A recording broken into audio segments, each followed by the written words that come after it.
ਪੁੱਛਿਆ ਮੈਨੂੰ ਕਿਉਂ ਚੱਲਦੀ ਕਮੀਨਿੰਗ ਮੈਂ ਕਿਹਾ ਬੇਟਾ ਤੇਲ ਹੋ ਗਈ ਤੇਰੀ ਲਾਈਫ ਦੇ ਮੀਨਿੰਗ ਵੀਰਾ ਪੁੱਛਿਆ ਮੈਨੂੰ ਇਹ ਨਹੀਂ ਜੀ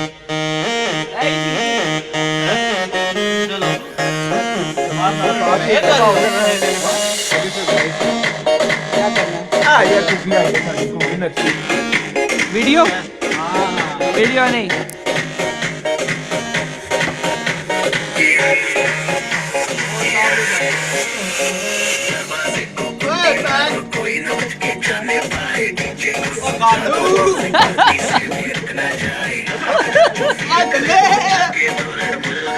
जिसको डांस नहीं करना वो जाके अपनी भैंस चराए